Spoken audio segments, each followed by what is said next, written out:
Zarathix pressed her six-fingered hands against the cold observation deck window, her large violet eyes scanning the endless void of space. The salvage ship Meridian's Edge drifted through the asteroid belt, its hull scarred from countless encounters with debris and pirates. Captain Marcus Chen noticed her standing there again, just as she had every day for the past 3 months. The Zelnari female was unlike anything Marcus had ever seen. Her translucent blue skin shimmered with bioluminescent patterns that shifted with her emotions, currently pulsing a deep purple that he'd learned meant profound sadness. Her elongated limbs moved with an otherworldly grace, and the delicate antennae atop her head twitched constantly, sensing electromagnetic fields that humans couldn't detect. "Still looking for them?" Marcus asked gently, approaching with 2 cups of synthicaf. The universal translator at his throat converted his words into the melodic tones of her native language. Zarathix accepted the warm cup with trembling hands. "My offspring. They were so small when the raiders came. Kexla was barely past her first molting, and little Vorth had only just learned to communicate through bioluminescence." Her patterns flickered, between purple and a pale green that Marcus recognized as hope, mixed with despair. The attack on her homeworld of Nexus Prime had been brutal.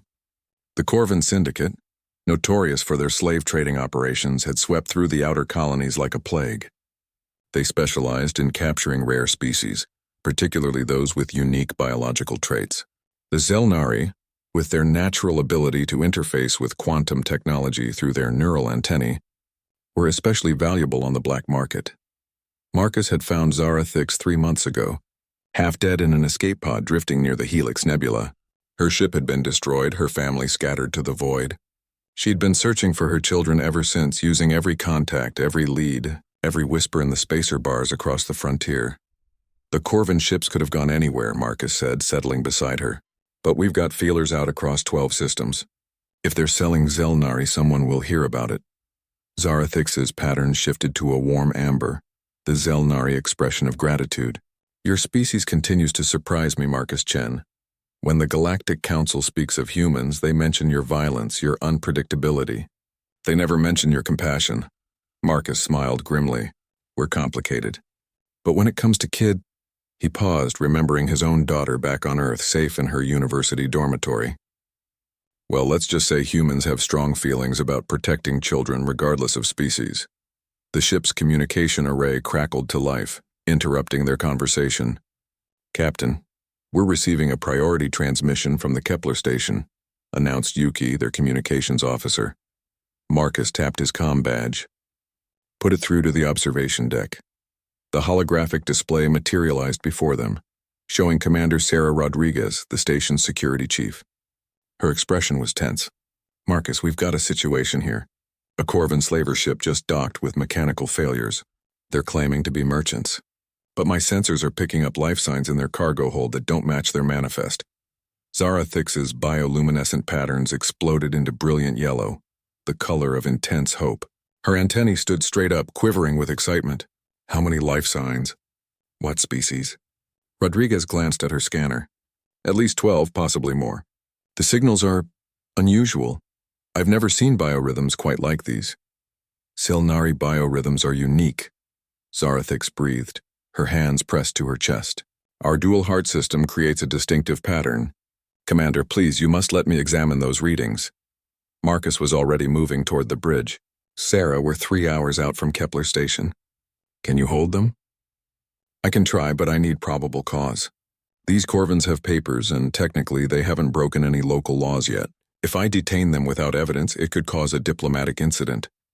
"Then don't detain them," Marcus said, his voice taking on the hard edge that his crew knew meant business. "Just make sure their ship isn't going anywhere.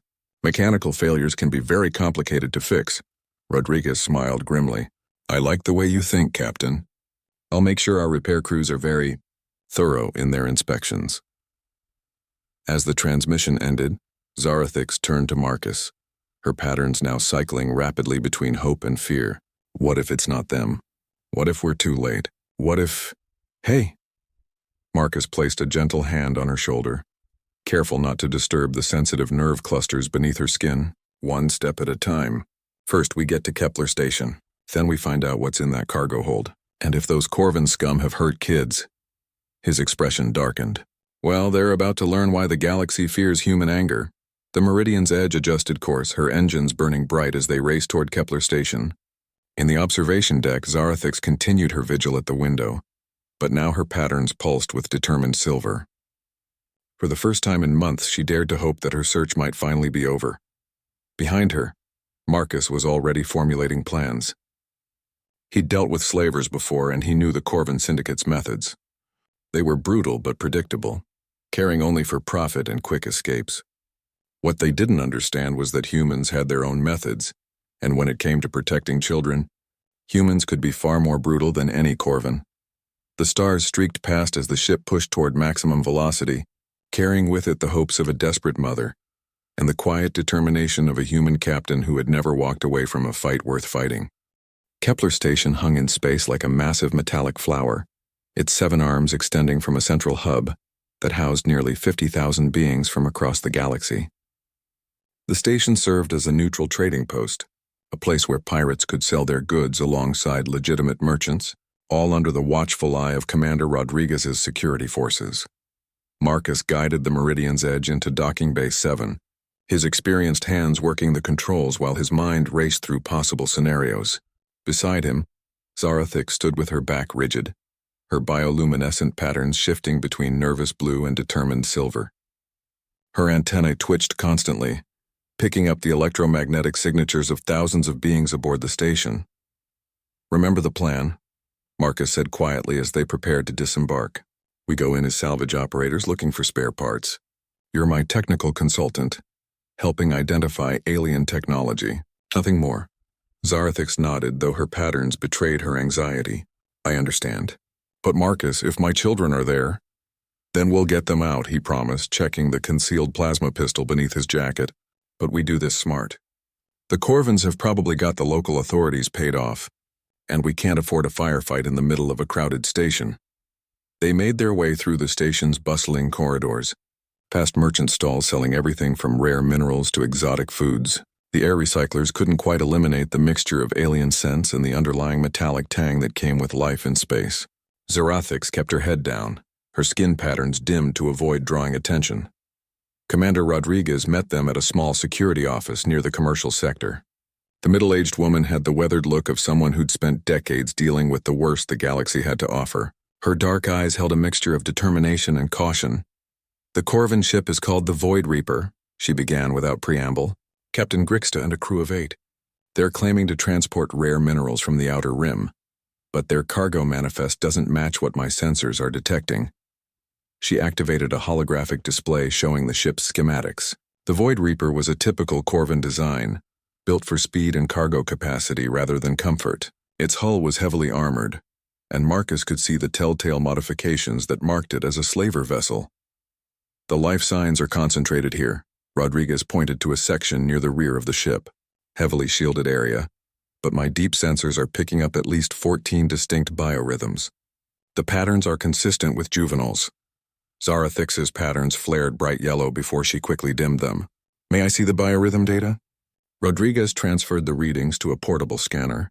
Zarathix's delicate fingers danced over the controls, her antennae leaning forward as she analyzed the complex data streams. Suddenly, her entire body went rigid, her patterns exploding into brilliant gold. "It's them," she whispered, her voice breaking. "Kexla and Vorth. I can identify their individual neural signatures. They're alive, Marcus. My children are alive." Marcus felt a surge of grim satisfaction mixed with cold anger. "What's their condition?" Zarathix's patterns shifted to worried orange as she continued scanning. "Weak but stable. They're being kept in some kind of stasis field, probably to prevent them from using their abilities."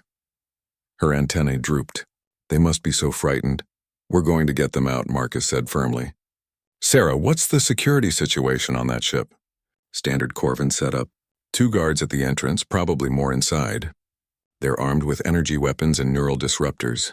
The ship's shields are down for repairs, but they've got internal defenses. Marcus studied the schematics, his tactical mind working through the possibilities. "What about the repair work? How long before they can leave?" "I've made sure our repair crews are taking their time," Rodriguez smiled grimly. "Told them there are stress fractures in the hull that need careful analysis." Should buy us at least 12 hours. That's not enough time for a formal investigation, Marcus mused, but it might be enough for something else. He turned to Zarathix. How well can you interface with Corvin ship systems? Her patterns shifted to thoughtful purple. Corvin technology is crude but effective. Their security systems rely on simple encryption that my neural interfaces should be able to bypass. But I would need physical contact with their network. Then we're going to get you that contact, Marcus decided. Sarah, I need you to create a distraction. Something that draws most of their crew away from the ship. Rodriguez raised an eyebrow. What kind of distraction? The kind that makes them think their cargo is about to be discovered by someone else. Leak some information about a surprise inspection by Galactic Council investigators. Make it look like you're trying to warn them discreetly. Understanding dawned in Rodriguez's eyes. The old double-cross gambit. Make them think I'm corrupt and trying to help them escape before the real authorities arrive. They'll probably try to move their cargo to a more secure location. Exactly. And while they're busy with that, Zarathix and I go in through their maintenance systems. We get the kids out and gather evidence of their slave trading operation. Zarathix's patterns had shifted to determined silver, with streaks of fierce red that Marcus had never seen before. I want to do more than just rescue my children. These monsters have destroyed countless families. They need to be stopped permanently. Marcus nodded grimly. One thing at a time. First, we get your kids to safety. Then we make sure the Corvin Syndicate learns what happens when they mess with families. Rodriguez was already activating her communication system. I'll start the disinformation campaign immediately. Give me 30 minutes to set the stage, then move in. I'll have medical personnel standing by in case the children need immediate attention. As they prepared to leave, Zarathix caught Marcus's arm. Her touch was warm, and he could feel the subtle electrical field that surrounded her species. Why are you doing this? Your species has no obligation to help mine. Marcus thought of his own daughter, safe on Earth but still precious beyond measure. Because some things transcend species, Zarathix. The love between a parent and child is one of them. And because sometimes the only way to stop a monster is to become something more monstrous. Her patterns shifted to warm amber, the deepest expression of gratitude in Zelnari culture. Then let us become monsters together, Marcus Chen, for our children. The plan was set in motion, and across the station the first moves in a deadly game began to unfold.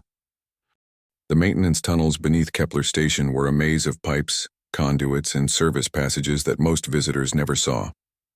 Marcus crawled through the narrow space, his combat gear scraping against the metal walls, while Zarathix moved with fluid grace behind him.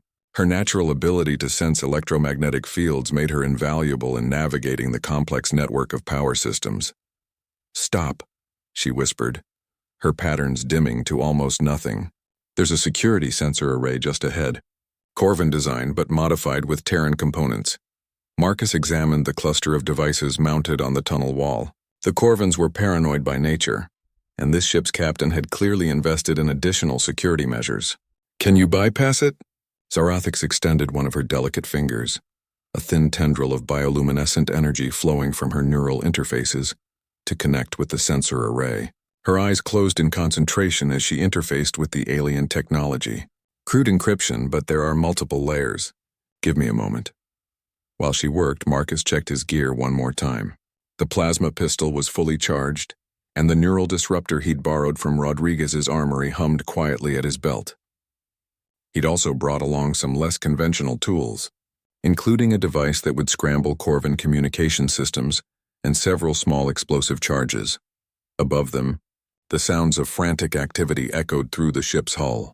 Rodriguez's disinformation campaign was working perfectly. The Corvins believed that Galactic Council investigators were about to board their ship, and they were rushing to move their illegal cargo before the inspection began. Got it, Zarathix breathed, her patterns flickering with satisfaction. The sensors are now showing a continuous loop of empty corridor. We have perhaps 10 minutes before they notice the deception. They emerged from the maintenance tunnel into a dimly lit corridor, deep within the Corvin ship. The air was thick with the acrid smell of recycled atmosphere and the underlying musk that came with Corvin habitation. Emergency lighting cast eerie shadows on the walls, and Marcus could hear the distant sounds of the crew arguing in their harsh, guttural language. The cargo hold is this way, Zarathix said, her antenna pointing toward the rear of the ship. I can sense my children's neural patterns more clearly now. They're weak, but they're definitely alive. They moved through the ship like ghosts, avoiding the main corridors where Corvan crew members rushed back and forth. Marcus's military training kept him alert for danger, while Zarathix's natural abilities allowed her to sense approaching life forms before they came into view. The cargo hold was sealed behind a heavy blast door marked with warnings in multiple languages. Through a small observation window, Marcus could see the source of all their troubles. Dozens of stasis pods lined the walls, each containing a different alien species. Children, all of them, stolen from their families and prepared for sale to the highest bidder. My gods, Zarathix whispered, her patterns cycling through every color of grief and rage. There are so many of them. Marcus felt his own anger building, a cold fury that he recognized from his days in the Terran Marine Corps. These weren't soldiers or combatants. They were children, some barely old enough to walk, torn from their families and treated like cargo. We're getting all of them out of here. The stasis systems are controlled from that console. Zarathix pointed to a complex control panel near the door. But if we shut them down too quickly, it could kill the weaker children. We need to do this gradually. Before Marcus could respond, the sound of approaching footsteps echoed from the corridor behind them. Heavy Corvan boots mixed with the lighter steps of other species. The crew was returning from their futile attempt to move the cargo. Change of plans, Marcus said grimly, drawing his plasma pistol. Get to that console and start the revival process. I'll buy you time. Zarathix's patterns flared with alarm. There are too many of them! Even with your weapons, trust me, Marcus said, already moving toward the corridor entrance. Humans have been fighting impossible odds for millennia. It's what we do best. The first Corvan rounded the corner and found himself face to face with an angry human. Marcus's plasma bolt took him center mass, dropping him instantly. The second Corvan, warned by his companion's scream, came around with his weapon already drawn, but Marcus was ready. A quick roll to the side and another precise shot ended that threat as well. But more were coming. Marcus could hear them organizing in the corridor, preparing for a coordinated assault. These weren't random pirates. They were professional slavers who knew how to fight. He needed to even the odds. The neural disruptor went active with a high-pitched whine, sending electromagnetic pulses through the ship's hull. Immediately, he heard confused shouts as the Corvan's communication devices failed. Their coordination was broken, but they still had superior numbers. Marcus, Zarathix called from the control console. The stasis systems are heavily encrypted. I need more time. You'll have it, he promised, setting up a defensive position at the corridor entrance. The narrow passage worked in his favor, forcing the Corvans to approach one or two at a time. But he was running low on energy cells for his weapon. The attack came in waves. First, 2 young Corvans who thought they could overwhelm him with aggressive tactics. Marcus's military training and human reflexes made short work of them. Then an older, more experienced fighter who used cover and suppression fire to advance methodically down the corridor. That one took longer to deal with, and Marcus felt the heat of near misses singing his hair. I'm through the first layer of encryption, Zarathix reported, her voice strained with concentration. But there are more safeguards. These monsters really didn't want anyone freeing their prisoners. A new sound echoed through the corridor, the mechanical whir of a combat drone. Marcus cursed under his breath. The Corvans had brought in serious hardware. The drone rounded the corner, its sensors immediately locking onto his position. Energy beams scorched the wall where he'd been standing a moment before. Human ingenuity kicked in. Marcus grabbed one of the small explosive charges from his belt and hurled it down the corridor. The drone's sensors tracked the movement, shifting its attention just long enough for Marcus to put a plasma bolt through its central processor. The explosion that followed sent debris flying in all directions. The safeguards are down, Zarathix announced triumphantly. Beginning revival sequence now. The children should start waking up in a few minutes, but their troubles weren't over. Through the smoke and debris, Marcus could see more figures approaching. These weren't crew members. They were moving with the disciplined formation of security professionals. The Corvans had called in reinforcements. Zarathix, Marcus called without taking his eyes off the corridor. How much longer? 2 minutes for the first pods to complete their cycles. But Marcus, some of these children have been in stasis for months. They'll need medical attention immediately. 2 minutes might as well have been an eternity. Marcus checked his remaining ammunition and grimly prepared for what could be his last stand. But then a new voice echoed through the ship's communication system. "This is Commander Rodriguez of Kepler Station Security. The Void Reaper is now under full lockdown. Surrender immediately or face the consequences." The advancing Corvins hesitated, confused by this unexpected development. In that moment of uncertainty, Marcus heard the most beautiful sound in the galaxy. The weak, frightened cries of children waking from artificial sleep. The real fight was just beginning. The cargo hold filled with the sounds of awakening children as the stasis pods opened one by one. Weak cries and confused whimpers echoed off the metal walls. Each sound a knife through Zarathix's heart as she frantically searched for her own offspring. Her bioluminescent patterns blazed with desperate hope as she moved from pod to pod. "Kexela, Vorth," she called in her native tongue, her voice breaking with emotion. Marcus maintained his defensive position at the corridor entrance, but the situation had changed dramatically. Commander Rodriguez's announcement had thrown the Corvin crew into chaos. Some wanted to fight their way out, others were calling for surrender, and the rest seemed paralyzed by indecision. The sound of station security forces moving through the ship's upper levels added to their confusion. Behind him, Zarathix's cry of joy rang out above all other sounds. "I found them. Marcus, I found my children." He risked a glance back and saw her kneeling beside two opened pods, her arms wrapped around two small Zelnari forms. The children were barely conscious, their own bioluminescent patterns dim and flickering weakly. Kexela, the older child, couldn't have been more than the equivalent of a human 8-year-old, while little Vorth was even smaller. "Mama," Kexela whispered in the musical tones of Zelnari speech. "I thought you were gone forever." "Never, my bright star," Zarathix sobbed, her patterns cycling through every color of joy and relief. "Mama's here now. You're safe, but they weren't safe yet." The sounds from the corridor indicated that the Corvins were regrouping for another assault.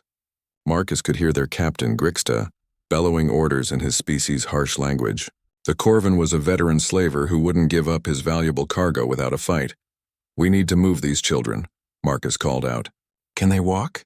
Zarathix helped her children to their feet, supporting their weak forms. "The stasis has made them very weak. It will take time for their strength to return." Around them, other children were struggling to stand as well. A young Altarian with crystalline skin formations tried to take a step and immediately collapsed. A small Zephyrian, her feathers dull and matted, huddled in the corner of her pod and refused to come out. There were at least 20 children of various species, all traumatized and weakened by their captivity. "This is taking too long," Marcus muttered, checking his weapon's charge levels. He was down to his last energy cell and more Corvins were approaching. "Zarathix, can you interface with the ship's systems? Maybe lock down some of the corridors?" "I can try," she said, gently settling her children against the wall where they would be relatively safe. "But it will leave me vulnerable while I'm connected." "Do it. I'll keep them off you." Zarathix moved to the main control console and extended her neural interfaces, brilliant tendrils of energy connecting her directly to the ship's computer systems. Her eyes rolled back as her consciousness merged with the electronic networks running throughout the Corvin vessel. The effect was immediate. Blast doors began slamming shut throughout the ship, cutting off the advancing Corvins from their intended routes.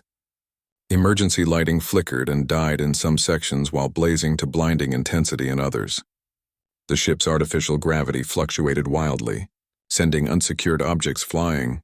"Beautiful work," Marcus grinned, watching through his scope as several Corvins were thrown against the walls by sudden gravity shifts. But their triumph was short-lived. Captain Grixta was smarter than his crew, and he'd anticipated the possibility of system infiltration. Warning alarms began blaring as he activated the ship's emergency lockdown protocols, designed to flush out electronic intrusions. Zarathix screamed in pain as feedback surged through her neural interfaces. Her patterns flared brilliant white, then began flickering erratically. Blood trickled from her antennae as the Corvin security systems fought back against her intrusion. "Zarathix," Marcus shouted, but he couldn't leave his position. More Corvins were approaching, and these ones had found an alternate route through the ship's ventilation systems. Young Kexela struggled to her feet, her own patterns beginning to glow more strongly as her body recovered from stasis. "Mama," she cried, reaching toward her suffering mother. "Stay back," Marcus warned, but the child was beyond hearing. Her natural Zelnari instincts kicked in, and she pressed her small hands against the control console, adding her own neural energy to her mother's efforts. The combination of adult experience and youthful resilience proved too much for the Corvin security systems. Together, mother and daughter overwhelmed the ship's defenses, gaining complete control of its electronic infrastructure. Instantly, the environment changed. Blast doors sealed the cargo hold's main entrance while opening emergency exits that led directly to the station's docking tubes.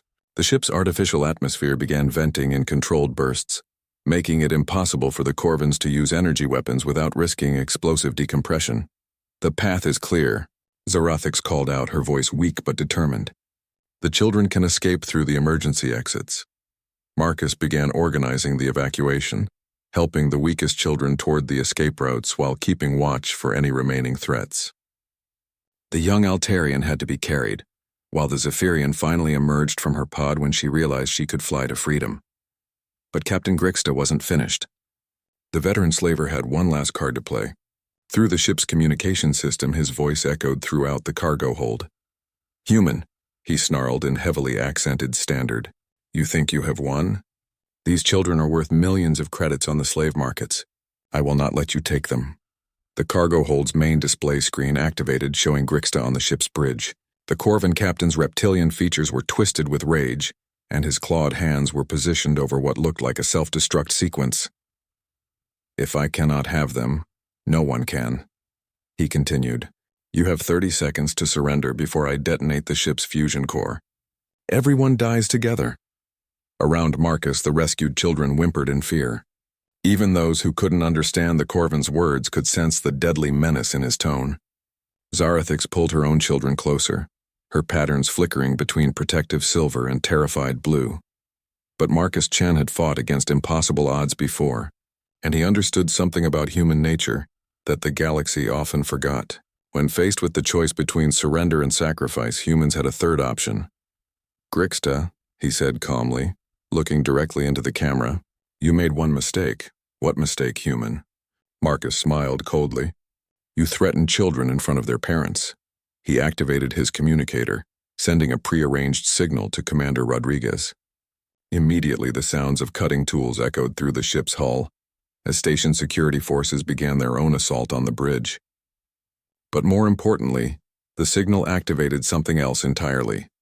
The Meridian's Edge, Marcus's own ship, had been moved into position during the chaos. Its cutting beam, designed for salvage operations, was now focused on the Void Reaper's bridge section. The Corvin vessel's shields were still down for repairs, leaving it completely vulnerable. "You see, Captain?"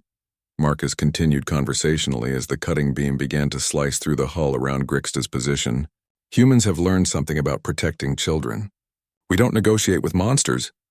The last thing Captain Grixta saw was the cold vacuum of space rushing in to claim him. The medical bay of Kepler Station buzzed with activity, as doctors from a dozen different species worked to treat the rescued children. The young victims of the Corvin slave trade required specialized care, each species having unique physiological needs that the station's medical team was scrambling to accommodate. Zarathix sat beside her children's recovery beds, her bioluminescent patterns now a steady, warm gold that spoke of overwhelming relief. Kexla was awake and alert, her own patterns beginning to show the healthy blues and greens of childhood, while little Vorth remained unconscious but stable.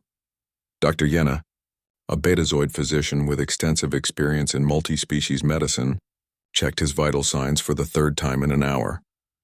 "The neural pathways are healing nicely," Dr. Yenna assured Zarathix. "The Corvin stasis technology caused some temporary disruption to his developing nervous system, but Zelnari physiology is remarkably resilient. He should make a full recovery." Marcus stood near the observation window, watching the reunion with mixed emotions. The mission had been successful beyond their wildest hopes. 23 children from 11 different species had been rescued, and the evidence gathered from the Corvin ship would help authorities track down other nodes in the slave trading network. But the cost of that success weighed heavily on his mind. Commander Rodriguez approached, her expression grim.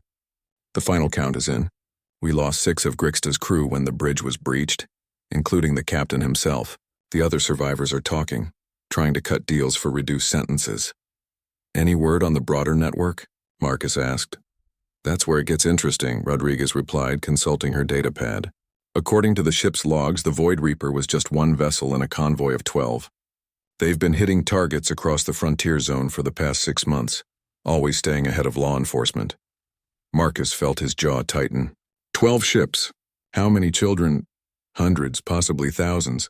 The Corvin Syndicate has been running the largest slave operation in recent history, and until today they were completely off our radar. Across the medical bay, young Kexela was trying to sit up in her bed, her patterns brightening as her strength returned. She spoke to her mother in rapid Zelnari, gesturing toward Marcus with obvious excitement. "What's she saying?" Marcus asked as Zarathix approached them. Zarathix's patterns shifted to warm amber, the deepest expression of gratitude in her culture. "She wants to know if you're the human warrior from the old stories." Apparently, the children were told tales about humans while they were imprisoned, stories meant to frighten them. But Kexela says you don't seem frightening at all. What kind of stories? The usual propaganda. That humans are violent and unpredictable, that they solve every problem with warfare and destruction. Zarathix paused, her pattern shifting to thoughtful purple. But Kexela has decided that the stories were wrong. She says any species that would risk everything to save children they've never met can't be as terrible as the Corvins claimed. Before Marcus could respond, an alarm began sounding throughout the medical bay. Dr. Yenna rushed to her communication console, her face paling as she read the incoming message. "Commander Rodriguez," she called out urgently, "we have a problem. A Corvin battlecruiser just dropped out of hyperspace at the edge of the system. They're demanding the return of their property and threatening to destroy the station if we don't comply." The blood drained from Zarathix's face, her patterns flickering to terrified blue. "The Syndicate," she whispered. "They've come for the children." Marcus was already moving toward the communication console. "How long until they reach us?" "At current velocity, approximately 4 hours," Rodriguez replied. "But Marcus, this isn't some converted freighter like the Void Reaper. We're talking about a military-grade vessel with enough firepower to reduce this station to scrap metal. What about reinforcements? Can you call for help from the Galactic Defense Force?" Rodriguez shook her head grimly. "The nearest GDF patrol is 8 hours away, minimum.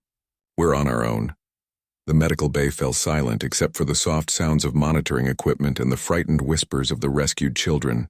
Many of them had learned enough standard during their captivity to understand the implications of what they just heard.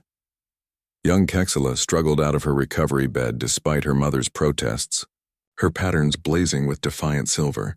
"They're coming to take us back," she said in heavily accented standard, her voice small but determined. "We won't go.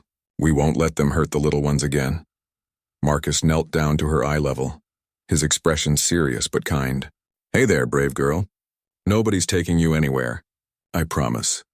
"But you're just one human," Kexela replied, her patterns shifting to worried orange. "The Corvins have big ships and many warriors. How can you stop them?" Marcus smiled, and there was something in that expression that made even the adults in the room take notice. "Kid, you're about to learn something important about humans. We're really good at making friends." He stood and activated his communicator, broadcasting on multiple frequencies. "This is Captain Marcus Chen of the salvage vessel Meridian's Edge, broadcasting on all emergency channels. We have rescued 23 children from Corvin slavers, and the Syndicate is sending a battle cruiser to reclaim their property. Any vessel in range that believes in protecting innocents, we could use your help." For a moment there was only static, then a gruff voice crackled through the speakers. "This is Captain Jorvik of the Centauri freight hauler Iron Will. We're 3 hours out from Kepler Station. My crew and I have a few scores to settle with Corvin scum." Another voice joined in, this one speaking in the melodic tones of a Rigelian trader. "Merchant vessel Starlight Dancer changing course to assist. The Corvins destroyed my brother's ship last year. Time for payback." More voices began adding their support. A Vulcan research vessel, 2 Andorian mining ships, a human exploration cruiser from the Outer Rim. Even a Tellarite garbage scow declared its intention to help. Within minutes, the communication channels were flooded with offers of assistance. Commander Rodriguez stared at her tactical display in amazement. "Marcus, what did you just do? Half the ships in this sector are changing course to help us." "I reminded them of something the galaxy tends to forget," Marcus replied. "Evil only succeeds when good beings do nothing. Most people want to help. They just need someone to give them permission to do the right thing." Zarathix's patterns had shifted to odd silver.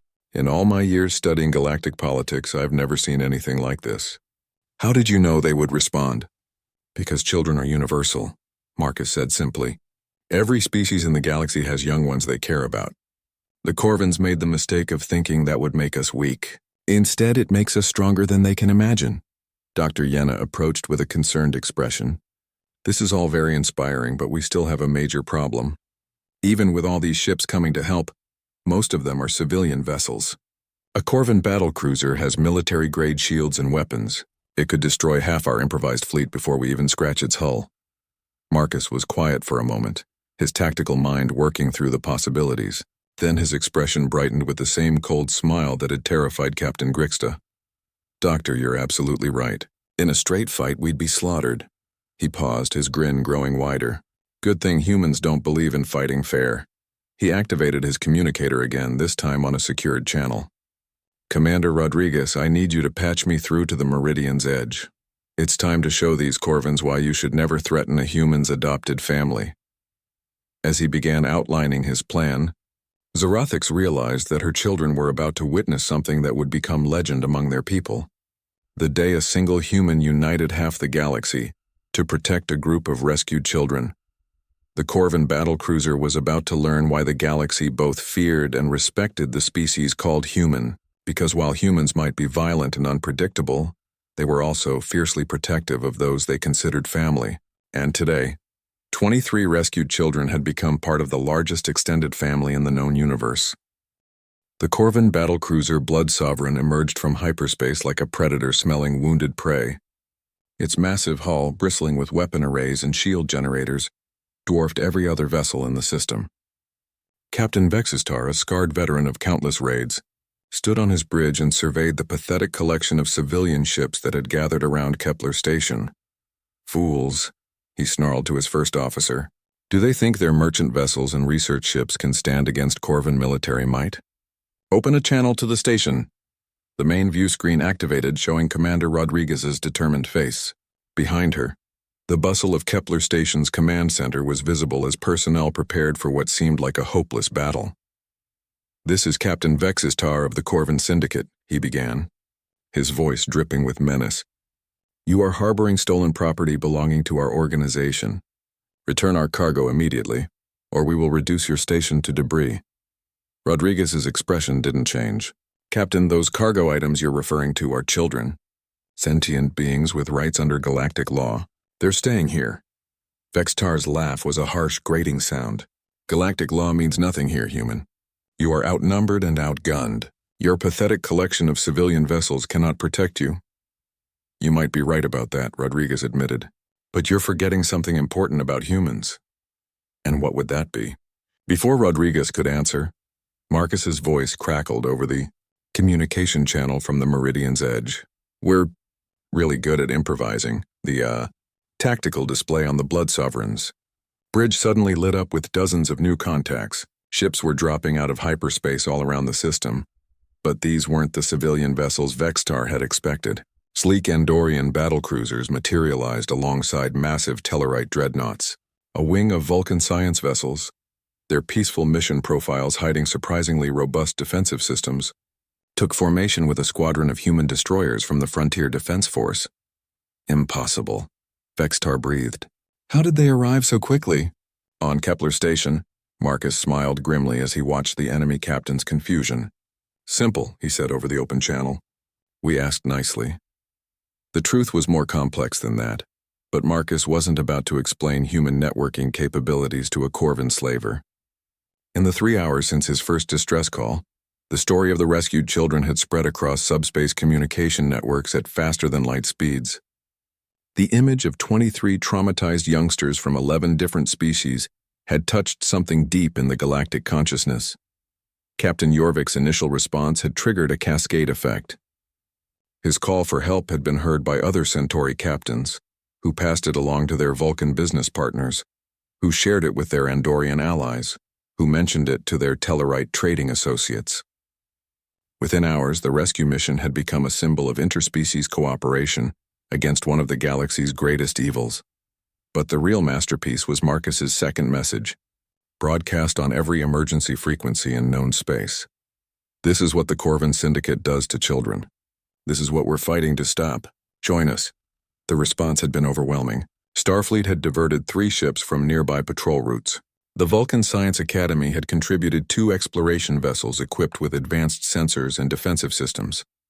Even the notoriously isolationist Gorn had sent a heavy cruiser, its captain declaring that the strong protect the weak, or they are not truly strong. "You have 30 seconds to withdraw from this system," came a new voice over the communication channel. Admiral Sarah Mitchell of the Terran Defense Force spoke with the authority of someone who had never backed down from a fight. "The children under our protection are now under the direct guardianship of the Interstellar Cooperation Treaty. Any attack on them will be considered an act of war against all signatory species." Vextar's confidence began to waver as he studied the tactical readouts.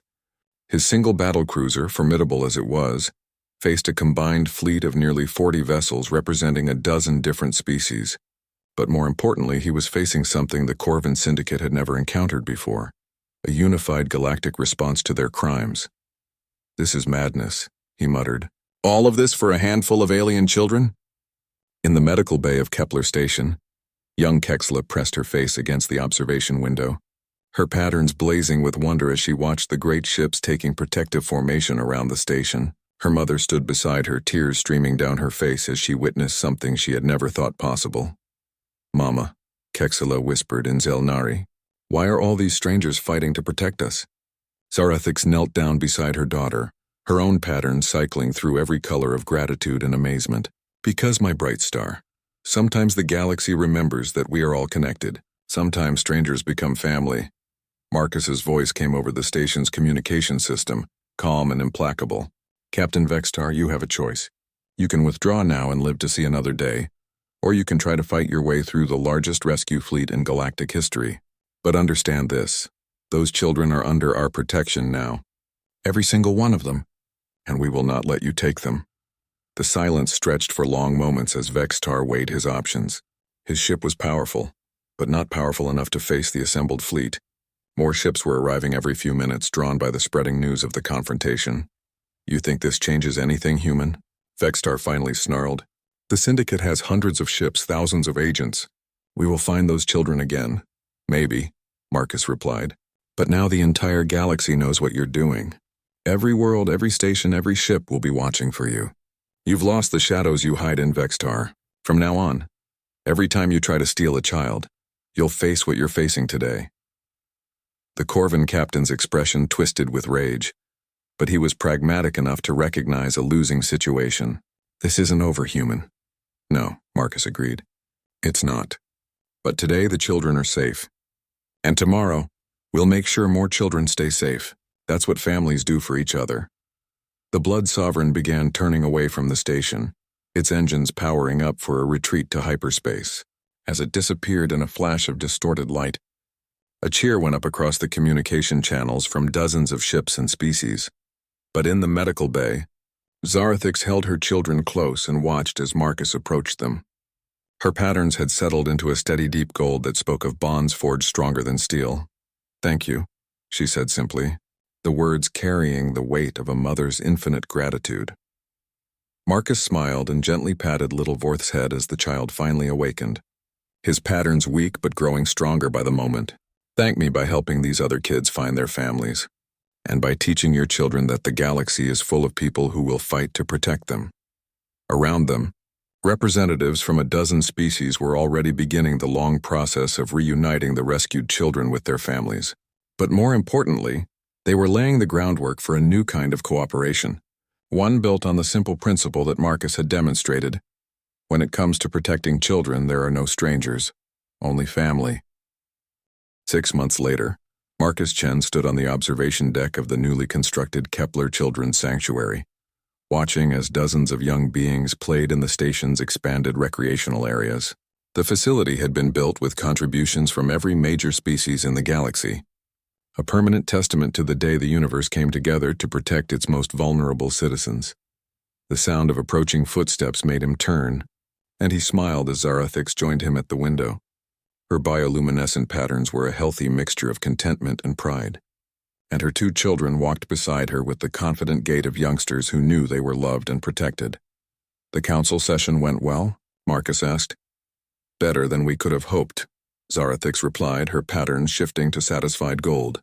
"The Interspecies Child Protection Treaty has been ratified by 47 worlds, with more signing on every week. The Corvin Syndicate's operations have been reduced by 70%, and their remaining cells are constantly on the run." Little Vorth, now fully recovered and growing rapidly, tugged on Marcus's sleeve. His standard had improved dramatically over the past months, though he still spoke with the musical accent of his species. "Uncle Marcus, did you see? The new children from Rigel arrived today. Kexla is helping them learn the games." Marcus looked down at the boy with genuine affection. Somewhere along the way, both Zelnari children had started calling him uncle, and he'd discovered that the title meant more to him than any military decoration he'd ever received. "That's good of your sister," he said. "How are they settling in?" "Scared but brave," Vorth replied with the matter-of-fact wisdom that children often displayed.